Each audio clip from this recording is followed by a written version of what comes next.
Austin. Philip. Ooh, wow. That's right. Um, Amy Frost and I were talking, um, like, a week or two ago, and laughing about how you only knowing Paul Newman from something like Cars or Stanley Tucci, these kind of iconic actors, you only know them from these weird I don't want to call them lesser movies, but they're not like the high points of their filmographies. Well, because you don't always start at the high point. You just kind of. I know. This isn't Yeah. a judgment on you. This we were just saying like this when you say you only know Paul Newman from Cars or something like that, we were talking about how old it makes us feel Mm-hmm. because it's like, oh my god, you don't know Stanley Tucci from all of the, got a lifetime of that guy roles, but he's so elevated. Or Paul Newman, who's just this Hollywood icon, Cool Hand Luke, and all these things. Um, but I was thinking about an actor that you do have familiarity with, who's a big kind of comedy star that you have familiarity with for a recent role that I think is going to have a lot of staying power and last for a long time, and that's Eugene Levy. You know Eugene Levy because you know Dan Levy and you know Schitt's Creek. That is. Yeah, that's by association from his son, who was only famous from him. It's kind of funny. I don't know that Dan Levy is only famous from him, No, but no, yes, that's. I agree. There's When you have a leg up. he I had a say. foot in the door He's for sure. still very talented. It's a great show. Absolutely. But I was just wondering, do you know Eugene Levy from any of his older roles, his older comedy roles? I've never seen him in anything. Wow, that's still amazing, and I'm glad you know him from something as quality as Schitt's Creek.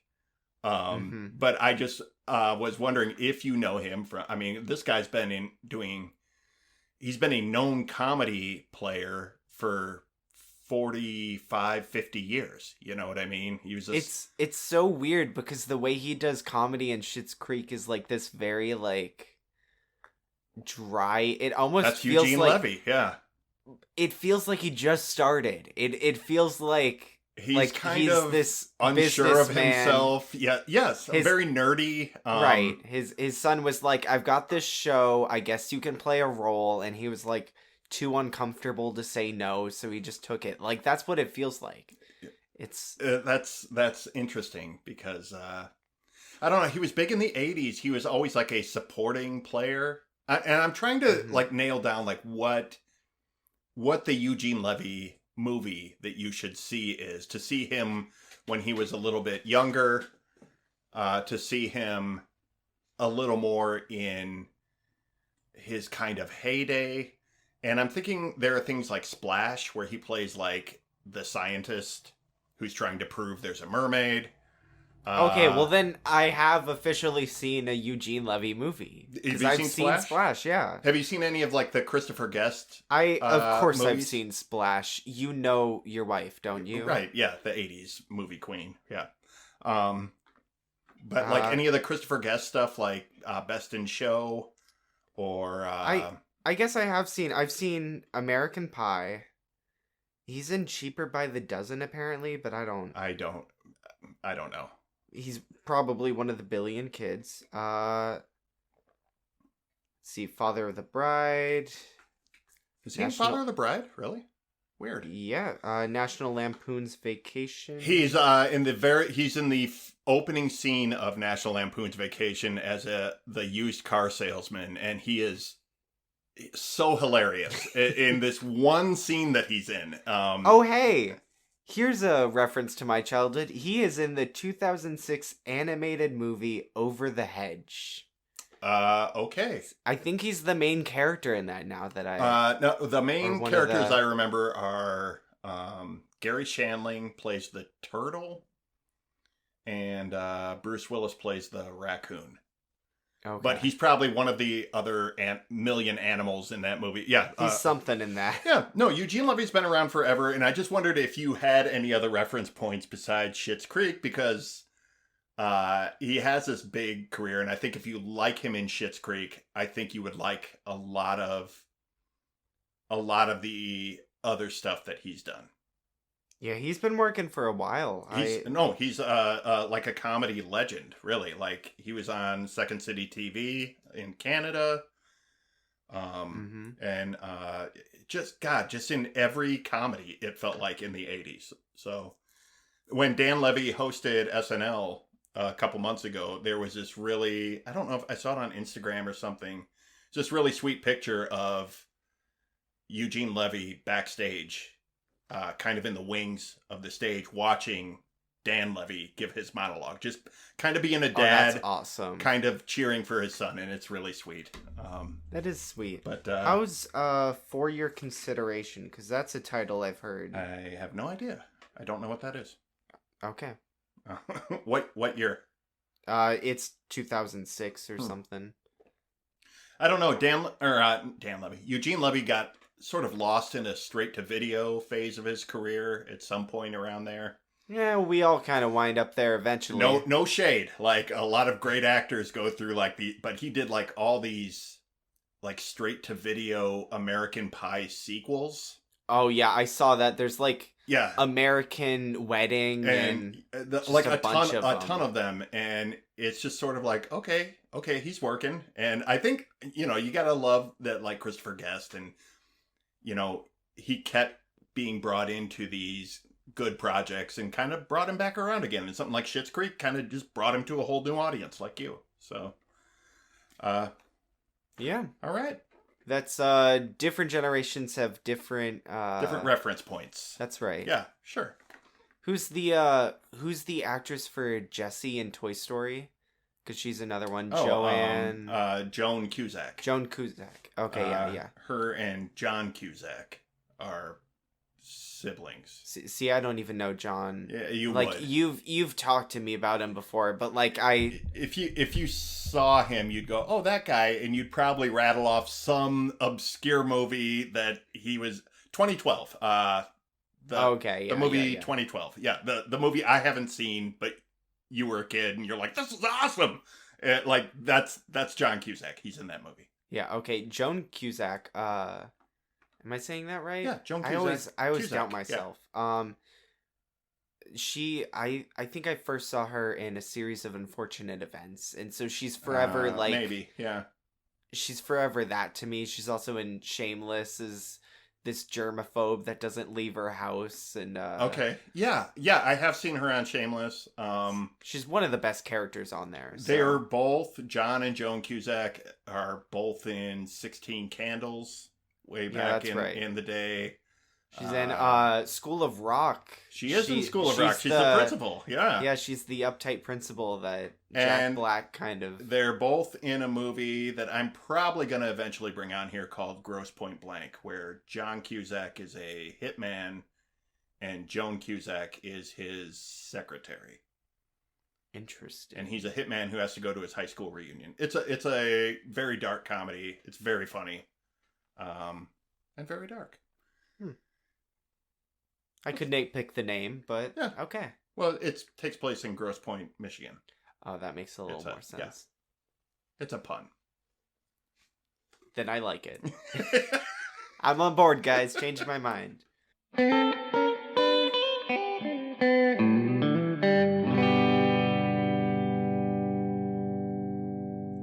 Hello, and welcome to The Picture Show with Austin and Phil Rude. I am Phil Rude. I'm the dad. I'm Austin Rude. I'm the son. And we also may have George Rude, the grandson, George wandering in and out of here. Being a pain in the ass. If you hear some scratching, that's just him being George. He adds a little ambiance to the show. Yeah. What do they call it in Super 8, where like the kid is fake talking on the phone during the train station scene? It's like, oh yeah, he's like being an atmosphere extra. Yeah, it's that. How you doing? I'm doing good. Good. Yeah. Good. Just home from work. This is it's a Monday. Monday. Yeah. Anyway, what have you been up to this week? Not a whole lot. I'm still watching Good Girls. Mm-hmm. I've come to a revelation. It's kind of funny. So this show is really trying to be Breaking Bad. I'm on season 2 now, and like the plot points, like come on. There's a male version of Skylar. Oh, yeah? Just the worst, Like, most obnoxious. Like he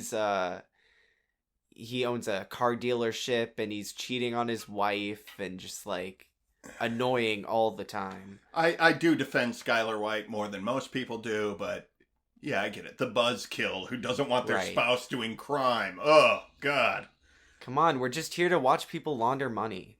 But yeah, I still like the characters, so I'm sticking with this show. It's nothing new. I feel like my revelation was that Breaking Bad did it better, but this show still does it good, and I like the characters. Is it fair to say this is Breaking Bad for people that Breaking Bad was too intense for?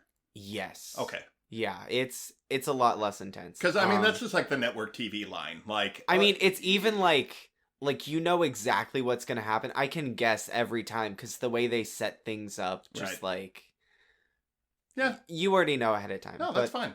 Yeah. But it works. It's a nice show to watch. That's good. That's my week. That's your week. What about you? Cool. Not bad. I honestly have not watched very much this week. I about a week ago, I did watch the original King Kong. I watched the 1933 King Kong because it's on HBO. It was kind of in preparation for this, and also because I haven't seen it in years, and I just wanted to kind of revisit it. I've never seen the full length. I've seen like parts of it. It is It's a 20s film, right? 1933. Okay. It is a good movie. It is a historically important movie.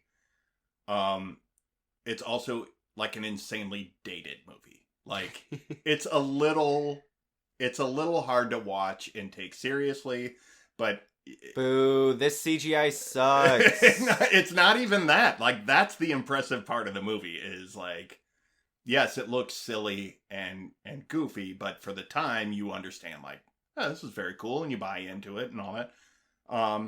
Yeah, just a lot of the acting is very it's that very early sound movie kind of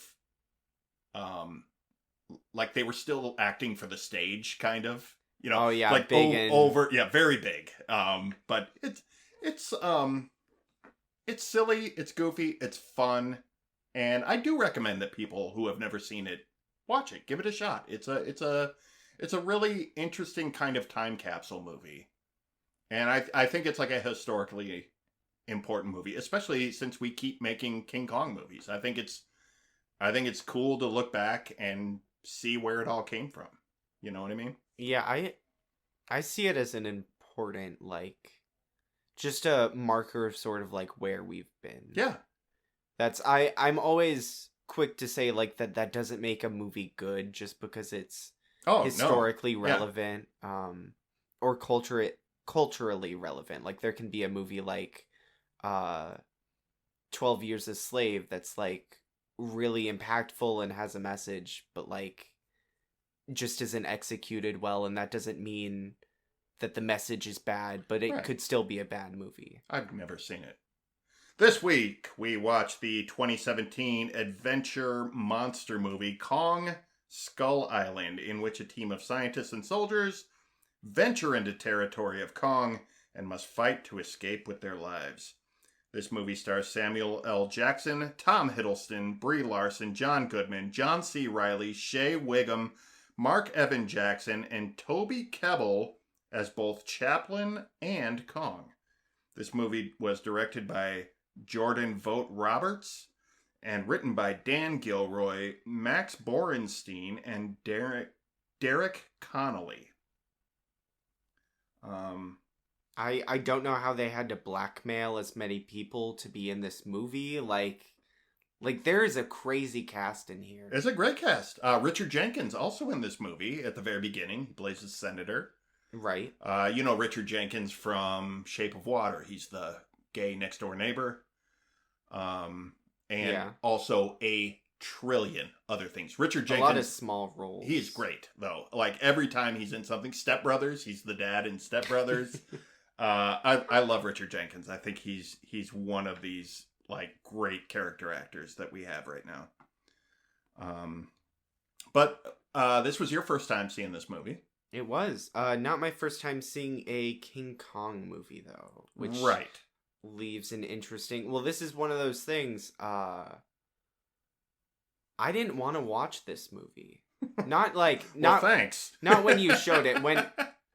Just in general? Like, you weren't interested? Studios... Yeah. When this was coming out, it was like... trailers all over the place. I was like, okay, they're gonna tie it into Godzilla somehow. But I was just like... I've seen 2 King Kong movies, like, and what is it, Peter Jackson's? His is like a very similar remake of the original. Right?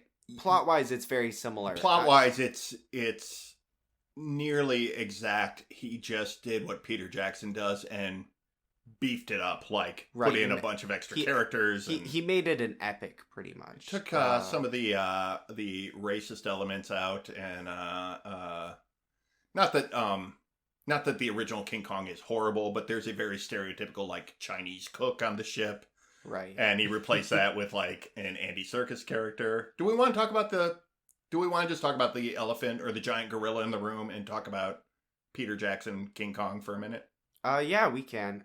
Because all I wanted to say was just that, like, that movie I've seen so many times that I have this impression, like, there's a certain way you have to do Godzilla. Like, I was like, I just don't want to watch someone else's... Godzilla or King Kong? King Kong, sorry. Yeah. And Godzilla, maybe. I just don't want to watch another remake of the exact same story. But this movie showed me you can do it very differently. It is different, but the broad strokes are the same. Yeah, they keep a lot of elements. Expedition to Skull Island. It's not going for... this one is sort of a hybrid between the original King Kong and the 1970s King Kong. Because I think the 70s one was about like an oil company going to scout out Skull Island to drill for oil there. Oh, I think it had something to do with that. I don't remember. The 70s one is terrible. I don't care what anyone says. All 70s ones are. It's really bad. Great cast in it, honest to God. Like Jeff Bridges, Jessica Lange, Charles Grodin. It's a really great cast. Hey, I know Jessica Lange. American Horror Story. That's right. Yeah. A lot of young people know her. Yeah. She's another one who's had a career resurgence, kind of, and become relevant to a new generation. But, that King Kong is really bad. I think this one sort of takes the first half of, like, the Peter Jackson or the original King Kong story. Takes the Skull Island part of it and just says, what if we never leave here? What if we don't go to New York? What if we don't have the iconic Empire State Building and we just make this a post-Vietnam jungle story? And I kind of dig that. I like that. Right. To me, that's the best part of King Kong anyway. The New York part is, I get it. It's kind of the point of the story being that, you can't control nature. You can't put, man exploiting nature, this kind of thing. But this one, they took it and they made it a Moby Dick story. They made it about taking revenge on nature. which is, I don't want to say more interesting, but it's a different angle for the same story, and they kept it all in this exotic place full of monsters, and I really like that. That's what I wanted to talk about, because this movie takes King Kong and just inserts like the standard Godzilla, and this isn't a criticism, the standard Godzilla like kind of ethical questions, and like the themes that they cover of like humanity not being top dog, and Right. how we react to that, and that's basically what they did with this. They changed the story so much, like I think it is a different story, because like the whole reason that they didn't have the New York scenes in this was because like there was no romantic aspect here. Like there was no Right. romance between King Kong and a human. Yeah, that's true. They had elements of it, almost like what's it called, like homage to it. But Kind like, of. There's a lot of homage in this movie. Like right. this They don't dedicate time in the movie properly to exploring that. Right. Which I think is good, because I think so as well. Because that I don't know that I want to label it as racist or problematic, but the idea of like savage native people, oh my god, look at this exotic blonde woman. We've never seen something like, in this primal sort of weird mixing of culture, and the idea of like taking a woman, and because that's a savage thing that happens on this island.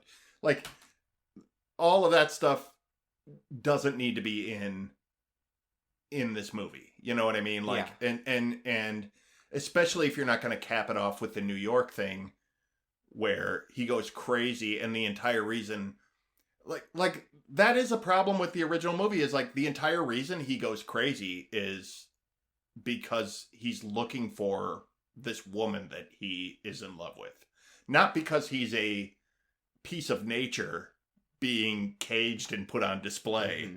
and he freaks out over that. It's just yeah, that kind of distracts. I never thought about that. It distracts from a bigger theme. Yeah, and that I feel like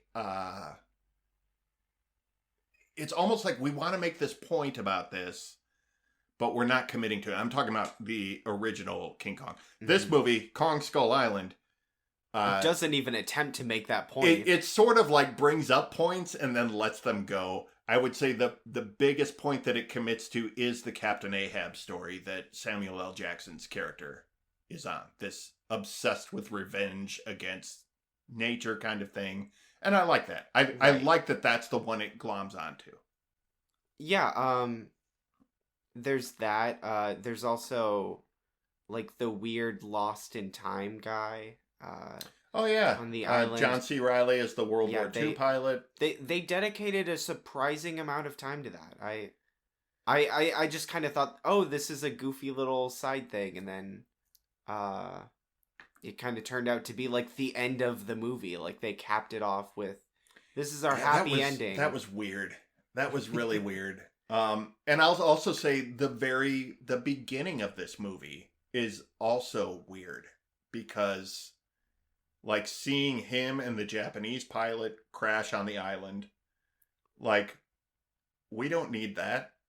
Because I loved that, though. I don't hate it. I'm just saying, when they meet up with him again, he explains it all to them. And it's like, why do we have a flashback and an exposition dump for the same thing? And then there's 20 minutes of talking to senators, of gathering the team, of this, that, and the other, where it's like, all that could have been done on the boat. You know what I mean? Like, we didn't need this much there's a half hour before they even take off on the boat that I feel like, yeah, we don't we don't need all this. Yeah, I think that's just left over from Peter Jackson. They were just like, this thing has to have an enormous screen time. So It kind of does feel like they were trying to hit the 2-hour mark.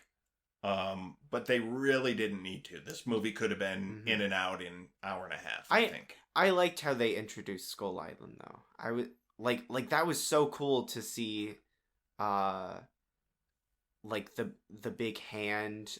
Like I kind of didn't know what was going on. I'm like, why are we having a samurai fight in on the island? The very beginning. Yeah. Yeah, and then this movie goes more into like the lore of Kong. Right. Yeah. Is that explained further in like books and stuff, or is this movie just like making that up? Because that's something I don't know. I don't know. It does seem like in all the other Kong movies, like he is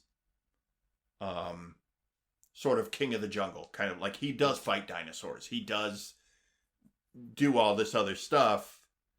But it doesn't feel like he's the protector of the native people in those other movies. You know what I mean? Yeah. Like that's where it comes to them like sacrificing women to him. And I don't know if this movie got to a point where they looked at that and they said, you know what, that's a product of its time to portray indigenous people that way. We're not going to do that. And we're gonna change we're gonna shift the mythology to where he's more like Godzilla and he's kind of a protector. He's destructive and he's a blunt instrument, but overall he's not somebody the natives are afraid of and make human sacrifices to. I thought he was always the protector though. I don't know that he always was. I always feel like the older movies portrayed him as this thing in the jungle that came up to the wall, and if they didn't have a woman at the top of the wall for him to take, then, you know, he would raise hell on the people there. And in the original Kong, the 33 that I just watched, he does like go crazy on the natives. Like he kills a shitload of the native people. Like it's honestly it's very brutal for a 1930s movie. I'm sure. But yeah, I wonder if they shifted that mythology just because they didn't want to portray the native people as sort of barbaric human sacrifice people. And you have a note in our show doc about native people. Do you want to talk about that? I did want to talk because I noticed, and I think you're right, that it's very deliberate in how they kind of looked at, we're gonna adapt this, and I don't know if it was a political correctness or if it was more about they wanted to change the meaning to match Godzilla, because it I'm gonna keep bringing this up because it's something I want to cover later, but like they are taking a lot from Godzilla here. They're kind of changing Kong into a titan like Godzilla, right? For their own franchise purposes, but anyway, yeah, there are writers on this movie who worked on Godzilla and Godzilla versus Kong. So there is, I think, an effort to kind of bring everything towards the center a little bit so that we're in the same universe. Right, because I think I've seen 3 of these movies now, 3 out of 4, and they all sort of deal with the same concepts of like humanity's place in the world, right, which I think is really interesting. But with the natives, I noticed there's a lot more respect paid to them in this movie. There's they're not shown as like antagonists, which I feel like the Peter Jackson movie kind of paints them as like not evil, but like against the main characters. Like it paints them like they just have their own motives, but sure, it still there's this imagery of like the barbaric Native American or native Not Native to American, wherever, but right? yeah, But yeah, but it's based off of how we as colonizers saw the Native Americans. Like Skull Island doesn't exist. This what they're going off of, what they are going off of this stereotype that doesn't even exist to create a new like native culture. And so I feel like what they did here is they took this stereotype and then they were like, we're gonna pay respect to native people, like, sure. because it looks like they took actual like traditions from different African tribes, or different native Pacific Island tribes, right, all and of things these like places where people are still native. Right. I don't know that. I mean, there are. Do you remember a couple years ago when that he's like a Christian missionary and he wanted to go to this place where these native people in the South Pacific like had not ever seen the modern world, had not had any contact with anything off of their island ever, and was trying to go there, and they killed him, and people were like, yeah, we need to bring those people to justice. And it's like, no, like they were like, I do think there are probably native tribes that are protective of their land and of their people and don't want outsiders coming in. But I do feel like the old Kong native people portrayal is so much more blunt than that. They're just sort of like the Peter Jackson one. I don't think it's terrible. They're portrayed as people sort of defending their own, but they also kidnap the white woman to sacrifice to the gorilla. Right, they're still leaning into those tropes. It's this very like broad strokes, and I love the Peter Jackson King Kong, and I know that's not necessarily a super popular opinion. I think it's a great Kong movie. But there is some problematic stuff, and you're right. They do portray these people in Skull Island as they have a society. They have he's explaining it to him. He's like, they don't speak, they don't smile, but they don't own property though either. And he even says he's grown accustomed to it. Like he's like, you understand what they mean after a while, right. They see him off. They kind of say goodbye in their own way. They're portrayed as almost like a monk-like people that just sort of have this very quiet society, quiet non-violent society, and they worship Kong not because they're afraid of Kong. They don't sacrifice things to him, but because he protects them. Right. They have sort of there's kind of two groups of people in this movie. There's humans that live in a world where they assume they are at the top, and they are really struggling with the fact that they aren't when they meet King Kong. And then there's the native people who have just accepted this fact. They live in a place where they are not the top of the food chain, and they are okay with it. And they have become nurturers to the land, and they're kind of they're being protected by Kong, and they're protecting Kong. And I think that all ties into Godzilla, because this is all a metaphor for nature, right? That's how I see it, as like or man's relationship to Nate, like our relationship to the earth, nuclear disasters. And we talk about Godzilla. There's a weird thing with Godzilla because Godzilla has become an American franchise, and Godzilla was originally a Japanese franchise that was born out of Japan having had a nuclear bomb dropped on them by America. So I feel like there's this very weird meta relationship with American studios making a major money-making franchise out of something that we became the warning. This was created as a look what you did to us kind of thing. This movie starts with Japan as the bad guys. As I don't know that it's the bad guys. With the World War I guy, like he's the World War this movie, right. It is taking place in World War II, like right before the bomb is dropped, and yeah, there's a very strange relation, and I like the new Godzilla movies too, but I can never get that out of my head. There's like, oh, should we be making Godzilla movies, because this has been Japan's bag for a long time, Yeah, and they're really good at it, and it is strange.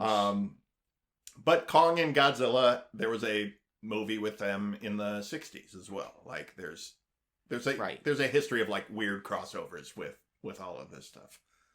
But I forget where we started. Oh yeah. The idea of man and nature, the weird relationship between them. Yeah, this is definitely a metaphor for that. And I think it's best characterized in this movie, like I said, with the Samuel L. Jackson character. Like, everybody else just wants to leave the island. He wants to stay behind and fight nature. Because it would be like... If he leaves the island, he's still second on the food chain. He hasn't gotten rid of Kong yet. Yeah, I don't think...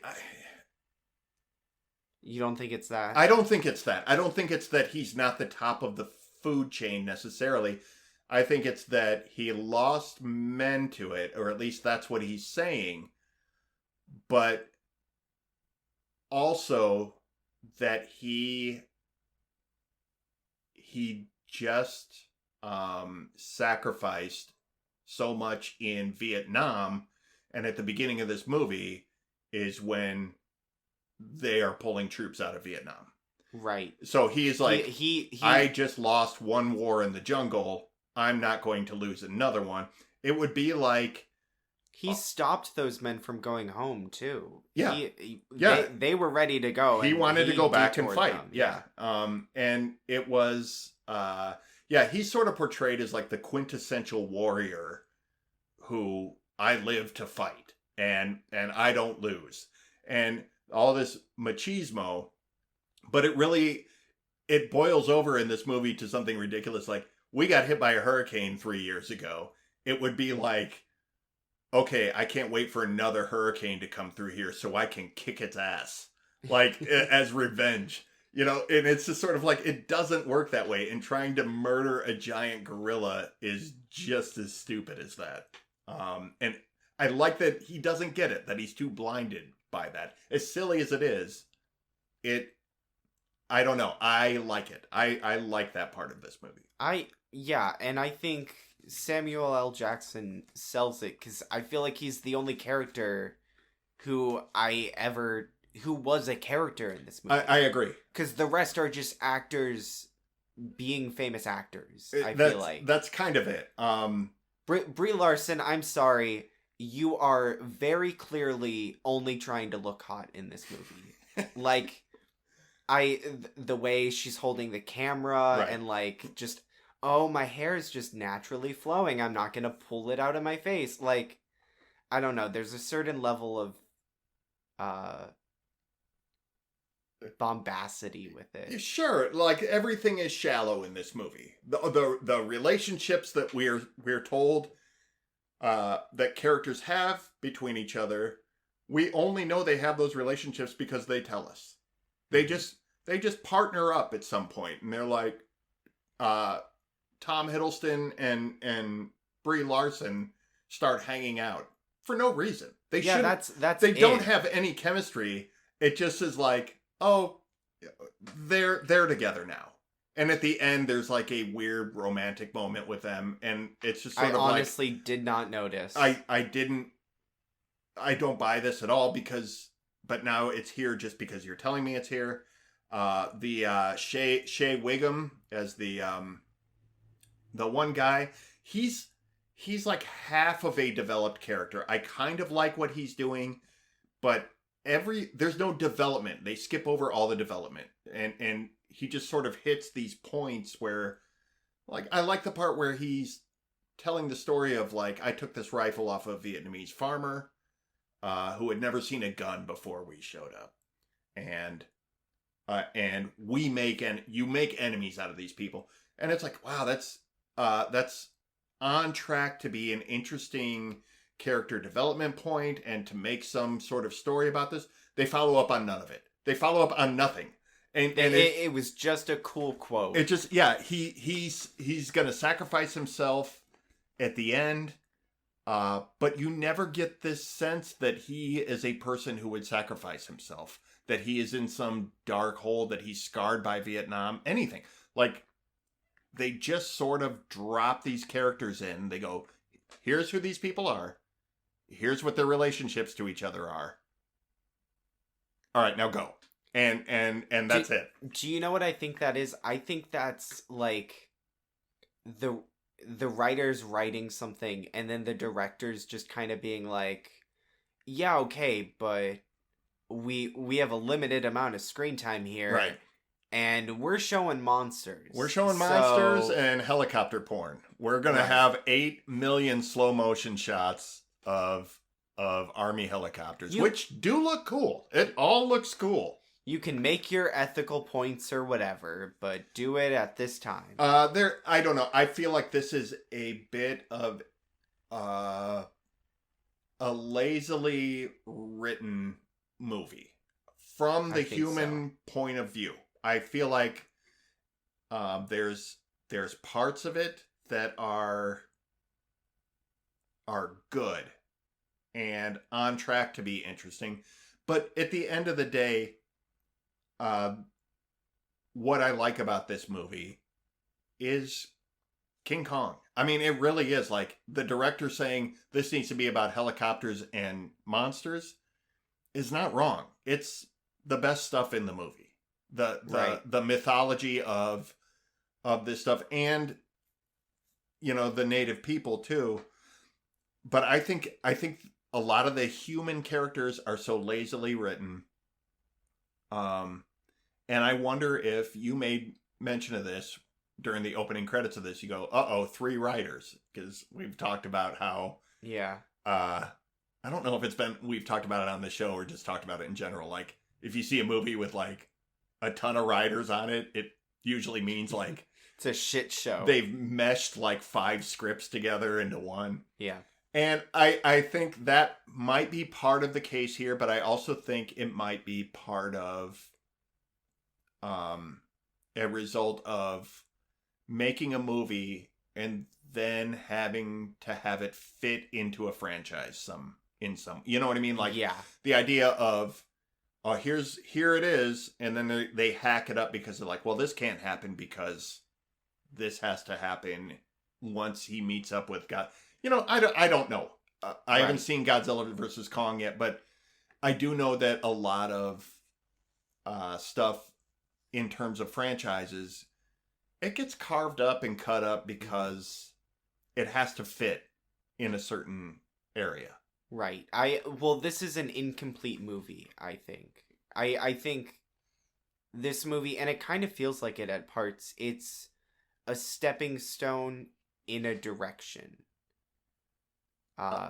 towards Kong versus Godzilla. Because, like, do you feel like it's one of the MCU origin movies that just got done because they needed... Yes, that is exactly what it is. And I think the reason we didn't see New York is because we're going to see Kong in New York as the sequel to this movie after. Wow. Yeah. I think there's going to be a bunch of these, which is fine. It is fine. I think that's an interesting point. I think you're probably on the right track, at least, that they can't have him in New York because in the Kong mythology he dies in New York, and then we can't make more movies. Right. You can't capture a monster in New York alive. Like, like the idea. So, like, it just has to be like, yeah, we're doing this all on Skull Island. Again, that's a plus for me. Skull Island's the best. Right. And it also gives like I think also what I like about it, I realized halfway through this, it gives this a Predator vibe. Like the original Predator. Like, ensemble cast, big dumb fun, monster in the jungle. That's what we're doing. I noticed that right away. I was like, oh, Vietnam? Okay, we're doing a Predator. A little bit, yeah. Predator's not Vietnam, but it's not? No. Oh. But they're probably Vietnam vets. I think that's implied. But yeah. Okay then. Um.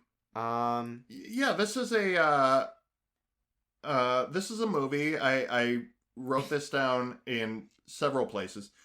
This movie knows what it is. And I think that's why it kind of hints at making bigger points. And then I feel like somebody's like, nah, let's back off of this. This is just about monsters fighting. Like, this movie kind of, in some ways, it's better that it's not trying to make big, giant points or judgments about humanity. That they just are like, look, this is a big, dumb monster fight movie. Let's just have fun with that. And I think when they're doing that, it works for me. Mm-hmm. There's a weird line though, because there is. There are movies that this movie feels similar to Jurassic World. Yes. And it's sort of like, you know, they're both trying to make big monster movies that are just kind of casual, fun, but like there's a way to do it, and I don't know what the difference is, but there's a very clear difference there. I think it's when both of these are late franchise movies. There's a lot of winking involved, you know, a lot. At one point, Samuel L. Jackson says, "Hold on to your butts" in this movie, which is his famous line from the first Jurassic Park movie.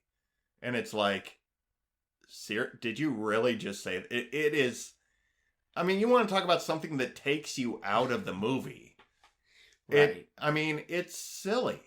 And all the rest of the homage stuff that they do in here, like there's so much stuff in here that is like trying to hearken to Apocalypse Now. It's Vietnam, it's helicopters, they're playing music. It's kind of a banger classic rock soundtrack, by the way. Yeah, there's some good ones. But yeah, a lot of that stuff it's there, but it's a little more subtle. But when he goes, "Hold on to your butts," I mean, it is like in Jurassic World, you know, they keep bringing stuff from the old movies in. It's a fan service movie.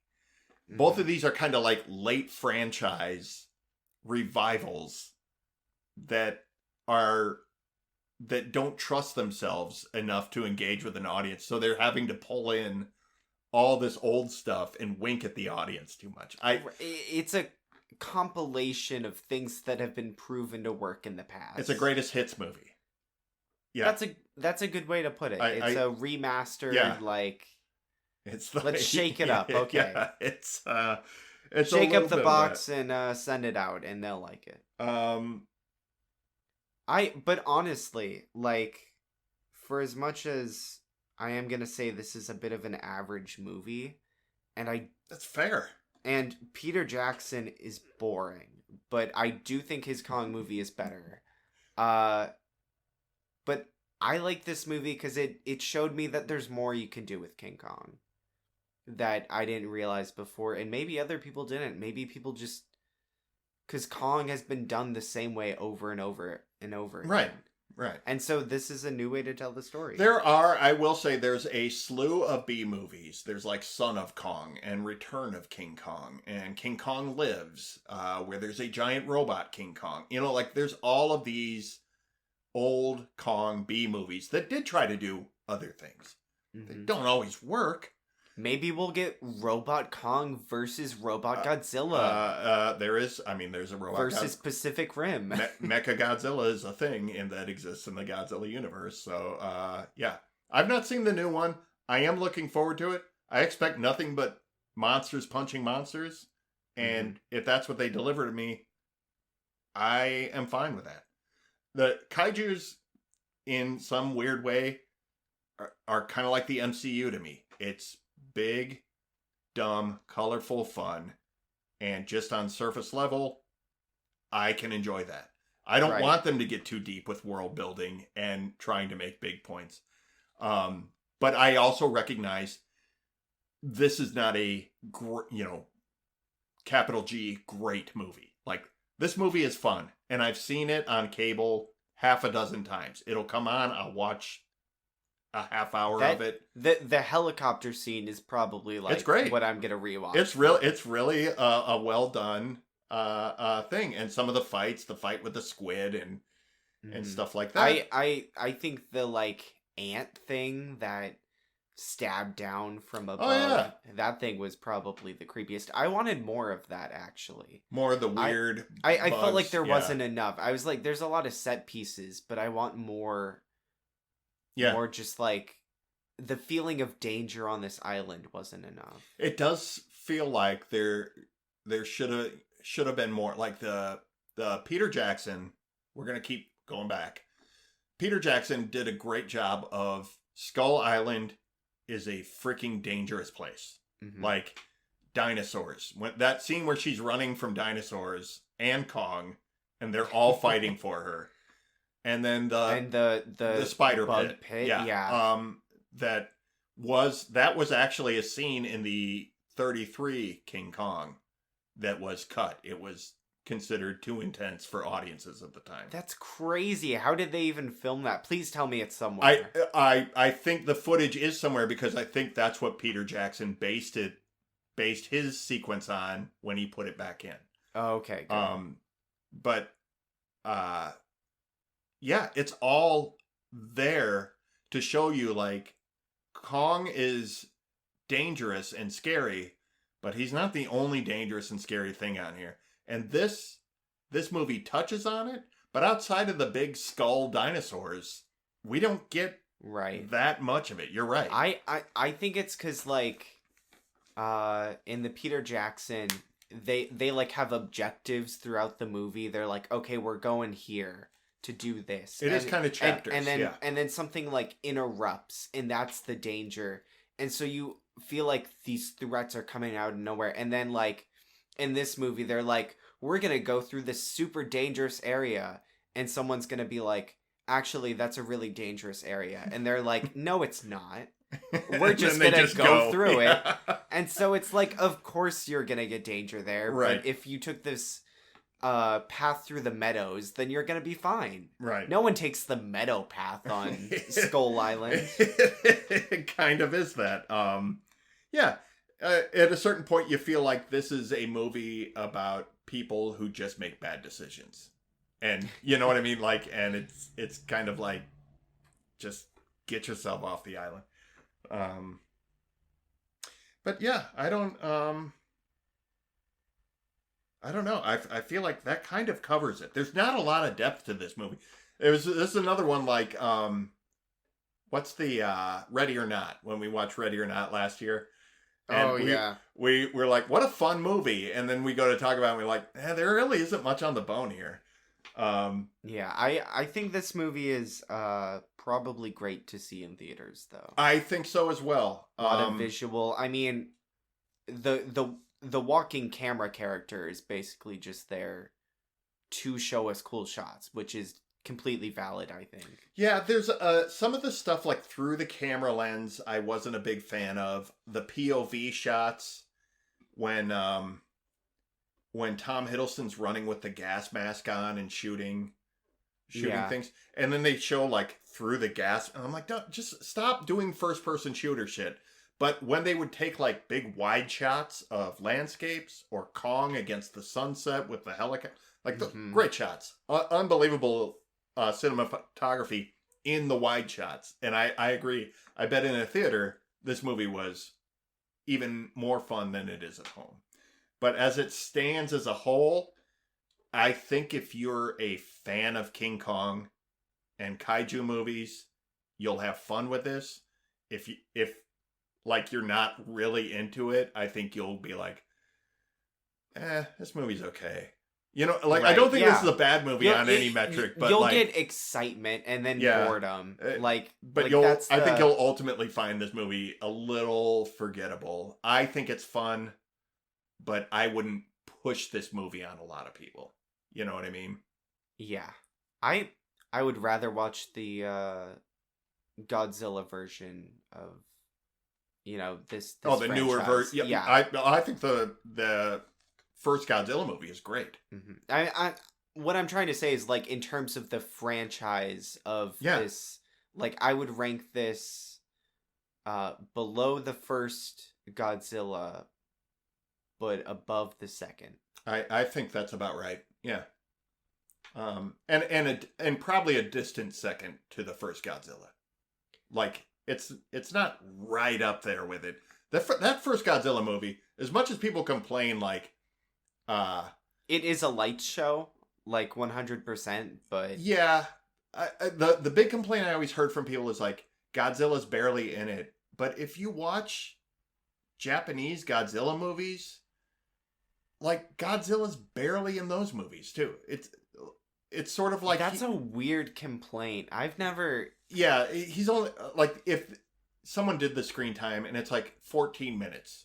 Godzilla's in the movie for like 14 minutes or something like that. Like that you actually see him. You know, that's probably a good thing. And you know, it's like that's a Godzilla movie. That's the formula of Godzilla movie is it's about people reacting to this force of nature that's happening. Like that's what a Godzilla movie is. You know, it's like, do you want to see him like come home from the office? Oh man, I stomped an entire city today. What a day! What a day!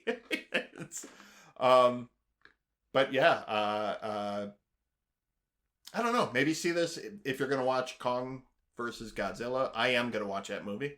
Looking forward to it. But I haven't watched it yet. So right, maybe this week sometime. Yeah, I'm gonna watch it because it's coming off HBO eventually. Right? In a week or two. Yeah, we don't have. We're running out of time. Oh no. But yeah. Can I also say interesting lore question? So Okay. Kong is one of the Titans, right? So he's like Godzilla and Mothra and like. So I was under the impression that this is all like one super vast like species of like giants or something, right? That just all turn out super different. Okay. But this movie is like, yeah, there's a species of like giant apes. Like King Kong is one of many. Right. He's the last of them. Right. So it's like, were there many Godzillas too? Are there many, or is he just his own thing? If you're gonna introduce questions like that and you're gonna make a franchise out of a monster movie, I mean, I feel like as a common courtesy, right, you should at least answer questions like that. In the lore of Godzilla, he was created by the atomic bomb.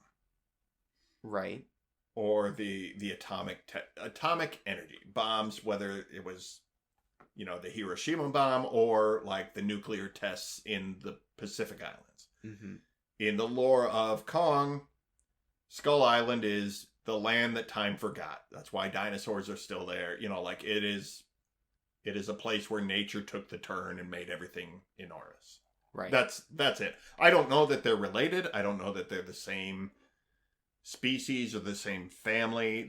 They've come about from different circumstances. Right. One's a mutant and one is just that's the path nature took them on. Maybe they're both mutants though, because I mean, could be. I'm trying to think like the second Godzilla movie. There's something with like a rift of like radiation energy. I don't know. I feel like the second Godzilla movie tried too hard to explain everything. So maybe less explanation is what we need. Maybe. I don't know. But I was just curious as to how they're linked. I think they're linked in that they're all giant and some producers in Hollywood wanted to make a giant fighting movie. Maybe. That's as far as I've thought it out. It's probably right. So. Probably onto something. Maybe it's explained in the new movie. We'll have to find out. We will. Well, actually what they have in common is their mom's name is Martha. Martha? Yeah. They're going to be fighting. Kong's like, why did you say that name? Save Mothra! Why did you say that? Oh, that would be perfect. If that is the direction the movie goes in, it is going to be the greatest movie of all time. Or if it's like the human characters are just being fought over by the two. Release the Gamora cut. Okay, enough kaiju Zack Snyder jokes. Let's close this out. Let's move on to shoutouts. What do you got this week, Oz? All right. For this week, I wanted to introduce people to Paper Girls. As you should. That's right. This is a comic book by Brian K. Vaughan. Yeah. And I'm stumped on how to even describe it. It's this sci-fi time travel mystery thing. Super vague because I mean the story's super vague about it. I'm 2 volumes in, and like it's still expanding. Like this world is so cool. There's a lot of cool characters. It's like this 80s setting. Group of paper girls run into someone's hunting them or something. Yeah. I don't know, but the art is just beautiful. It's well worth the story. The art is by Cliff Chang, by the way. Cliff Chang, okay. And there is a video. I'll throw this in the show notes as well. There's a video of him drawing the paper girls. It was some promotional video. I don't remember what it was for. Mm-hmm. It's great to just watch him kind of scribble it out. Well, that sounds awesome. And come up with the paper girls on their bikes. But yeah, I'm sorry. Go ahead. But that's cool to see. I like process videos. Yeah, me too. But yeah, so it's still going, I believe. He's got like 7 or 8 issues, and then there's deluxe. I was looking it up because I have the first 2, mm-hmm. right? And I have like volume 1 of like a bunch of comic series, so I've been going through and adding to my collection. So I got 3 and 4 of Paper Girls. And he's still going, and he's got like extended volumes, which I don't know if that's a rewrite or just more art. Sometimes they repackage them. Sometimes they'll take like you have volumes 1, 2, 3. Sometimes they package like those into one big volume, so it's you know what I mean. That could be it. And when he finishes it up, if they put it in a giant omnibus edition, I won't be surprised, and that's probably when I'll buy it. I'll buy the giant, 600 pages or whatever. Seriously, such a good story though, and the art, they play with like all sorts of things. Like there's giant insects and stuff. It's really cool. Yeah, it's weird dimension hopping, time travel kind of stuff. Weird sci-fi. It's kind of like Ant-Man in the way it plays with sci-fi. Okay. With big, small, and quantum realm. Oh, okay. Yeah. I was going to say it's kind of like Stranger Things. With that 80s nostalgia. 80s nostalgia and different dimensions and a big mystery about something supernatural happening. There's also an agency of some sort. Weird. Evil shenanigans. Yeah, what I've read of it, I'll say it, better than Stranger Things. I agree. It's which is why people should check it out. I agree. What do you have? I shouted out a guy named Clint Wells a little while ago. He released an album of covers last year called Quarantine Covers. He also, maybe a month ago, released an album of original songs of his that he had written, recorded, produced. He plays most of the instruments on the album. The album is called Vampire, and it is kind of pop singer-songwriter kind of stuff. Some a little more guitar-centric than like pop music. Just really solid songs. And Clint Wells is a session guitar player and sort of a guitar player for hire, and he also sings on here. He actually has a really good voice too, so it's like, why have you been sitting in the background playing guitar? You could have been singing this whole time too. Just really a good singer-songwriter album, and he's an indie guy. He released it himself, which means when you support it, you're supporting him very directly, and he's a guy I think should be putting more music out. That's cool to see someone move like center stage. Yeah, kind of. He still plays for other people and writes songs with other people. Mm-hmm. And I think he just wanted to do his own album, and this is his first solo album of original songs in his career. And it's one of those things I bought it because I wanted to support him. I really enjoy the album. So I don't know if you can buy a physical copy of it, but you can you can stream it. You can buy it on Bandcamp. You can buy it through iTunes, Amazon. And I just, I really want to shout that out because it's an album I enjoy a lot, and I want people to support it. Yeah, if you can't buy streaming, I mean, it's free. It supports. It's not the best. It's not the best, but yeah. It is giving something, and I think probably recommending to other people, right? Absolutely. If you enjoy it, yeah, pass it on. If you enjoy any independent creative of any stripe, if you enjoy what they do, tell them and tell somebody else. Like, that helps so much. Word of mouth. Absolutely. On that note, I want to say thank you for listening to this episode of The Picture Show with Austin and Phil Rude. If you enjoy our show, please leave a review on your podcatcher of choice. It helps our visibility, and it helps us grow this show. That's right. And another way to help us grow is to tell a friend. Maybe you could befriend a giant ape. A giant ape? Like Coco? Or like Kong. Oh. Yeah, a little more. So Coco did used to watch movies. It's true. You know. So yeah, share us with people. Please. Austin, you have the wheel next week. That's Tell right. the good people what to watch along with us. And tell me so I know what to watch. Well, we are going to be watching one of my favorites. This is Gravity, directed by Sir Isaac Newton. So, Really? yeah. Starring an apple. Actually, that story's a myth, and that's not how he discovered That's gravity. right. It got shot off his head with an arrow. Never mind. But yeah, Gravity. Gravity. Really excited. The John Mayer music video. No. Is that something? Yeah, never mind. Gone over my head.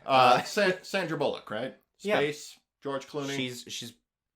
Those are the only two people in the movie. Pretty much, yeah. No, literally.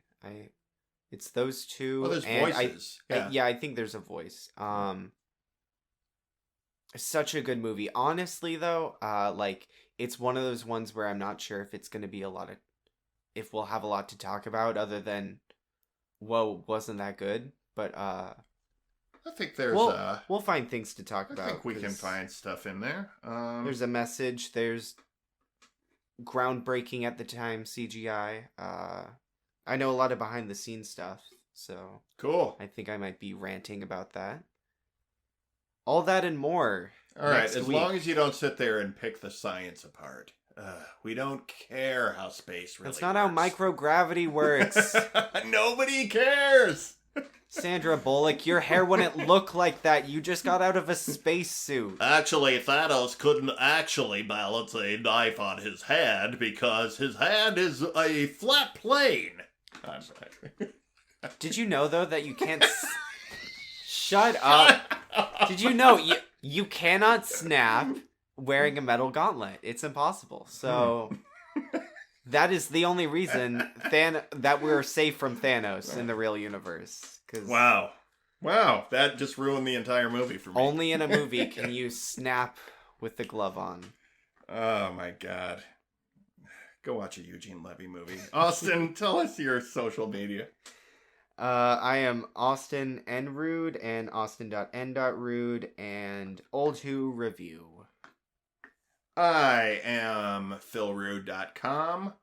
I'm also at philrude on Twitter and at philrude75 on Instagram. Austin, you want to read the credits? Yep. We did everything ourselves. All right, let's get out of here. We'll see you next time on The Picture Show. See you guys.